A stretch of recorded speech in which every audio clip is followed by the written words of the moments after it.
I wanted to make this video for men out there who probably would love to hear advice from a little bit older man who has a little bit of life experience.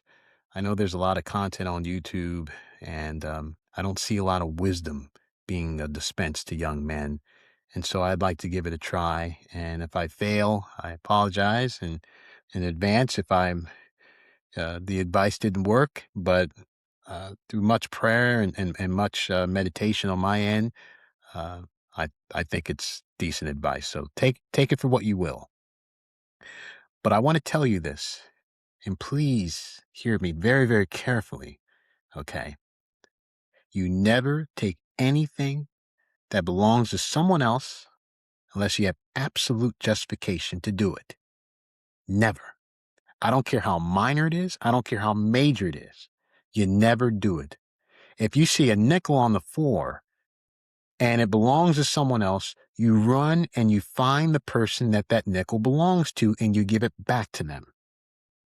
If you see someone's water is on the floor, you run and you find the owner of that water. You don't take it and then drink it for yourself. You don't do it.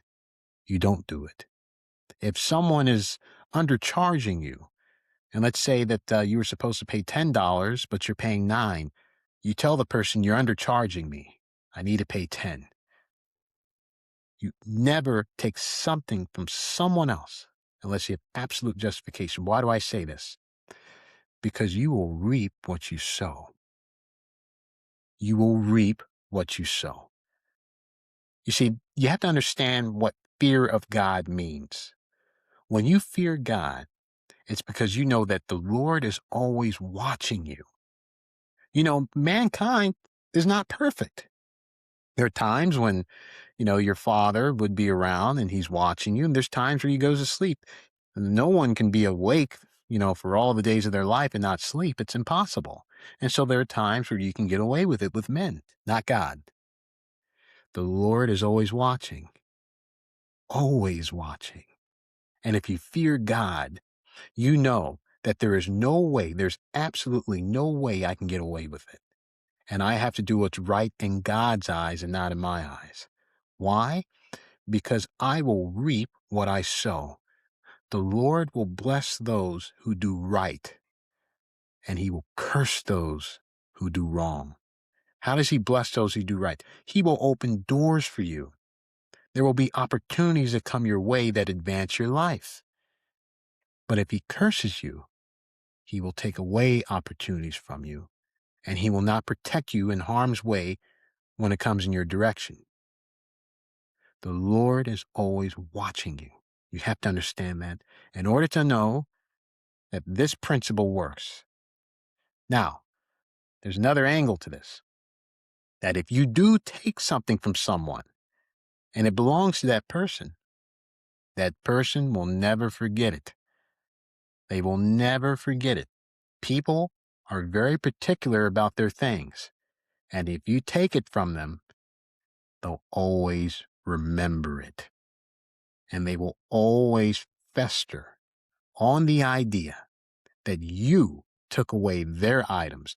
You took away their property. It doesn't matter what it is. It could be their wife.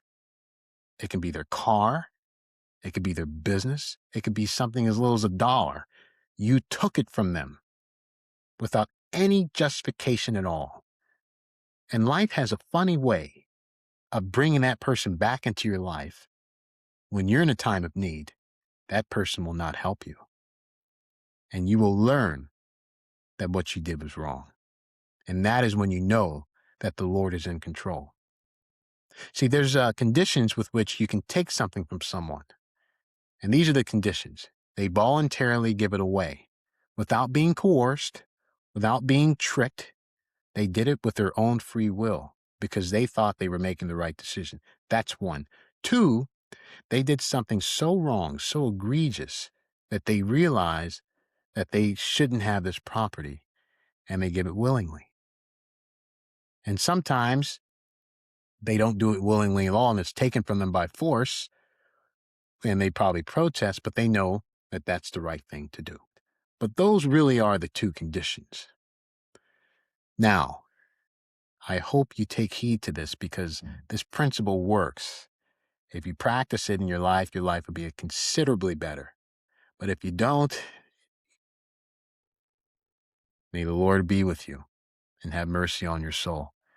But please, never take anything that belongs to someone else without having absolute justification for it.